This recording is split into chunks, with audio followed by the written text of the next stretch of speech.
സ്വർണ്ണക്കൊള്ളയെക്കുറിച്ചുള്ള SITയുടെ അന്വേഷണം ഏതാണ്ട് നിലച്ചിരിക്കുകയാണ്. 90 ദിവസം കഴിഞ്ഞിട്ടും പ്രാഥമിക കുറ്റപത്രം പോലും കൊടുക്കാതെ, കുറ്റപത്രം കൊടുത്തില്ല, പ്രാഥമിക കുറ്റപത്രം പോലും കൊടുക്കാതെ പ്രതികൾ ഒന്നൊന്നായി ജയിലിലിറങ്ങിയാണ്. എല്ലാം ജയിലിൽ നിന്നിറങ്ങിയാണ്. 3 പേര് ജയിലിൽ നിന്നിറങ്ങിയാണ്.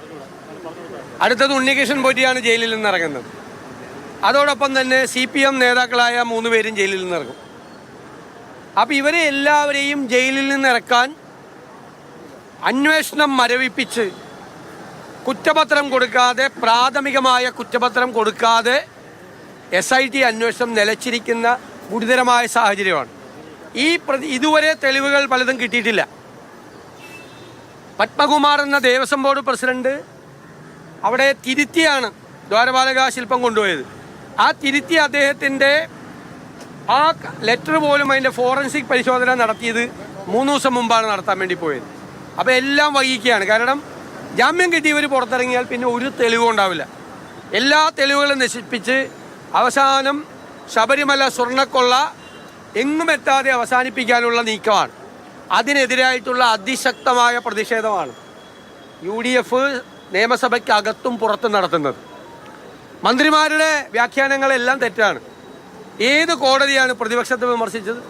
ശബരിമല വിഷയത്തിൽ കോടതി വിമർശിച്ചിട്ടുള്ളത് SIT ആണ്. SIT ഞങ്ങൾ പറഞ്ഞു, ലോക്കൽ ബോഡി തെരഞ്ഞെടുപ്പ് കാലത്ത് മുഖ്യമന്ത്രിയുടെ ഓഫീസിൻ്റെ സമ്മർദ്ദത്തിന് വഴങ്ങി അന്വേഷണം മരവിപ്പിച്ചു. സെയിം കാര്യം കോടതി പറഞ്ഞല്ലോ. ആ ഡേറ്റ് വെച്ചിട്ട് കോടതി പറഞ്ഞല്ലോ SIT അന്വേഷണത്തിൽ മന്ദതയുണ്ടായി എന്ന് കോടതി പറഞ്ഞു. SIT അന്വേഷണം മുമ്പോട്ട് പോകാത്തത് കൊണ്ടാണ്, സ്റ്റാറ്റ്യൂട്ടറി ജാമ്യം കുറ്റപത്രം കൊടുക്കാത്തത് കൊണ്ടാണ് ഇവർക്ക് എല്ലാവർക്കും കിട്ടുന്നതെന്ന് കോടതി ശക്തമായി നിരീക്ഷിച്ചല്ലോ. SIT അന്വേഷണത്തെ കോടതി തന്നെ വിമർശിച്ചല്ലോ. പിന്നെന്താണ് പ്രതിപക്ഷത്തിന് വിമർശനം? കോടതി പറഞ്ഞ കാര്യം തന്നെയാണ്, കേരള ഹൈക്കോടതി പറഞ്ഞ കാര്യം തന്നെയാണ് പ്രതിപക്ഷം പറഞ്ഞിട്ടുള്ളത്, അല്ലാതെ ഒന്നും പറഞ്ഞിട്ടില്ല.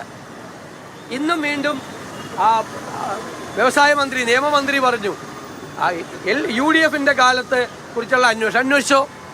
പക്ഷെ അന്നത്തെക്കുറിച്ച് ഹൈക്കോടതി തന്നെ വിധിയുണ്ട്. ഹൈക്കോടതിയുടെ പ്രതിനിധിയായ അഡ്വക്കേറ്റ് കമ്മീഷണറുടെ സാന്നിധ്യത്തിലാണ് ചരിത്രപരമായി അവിടെ നടക്കുന്ന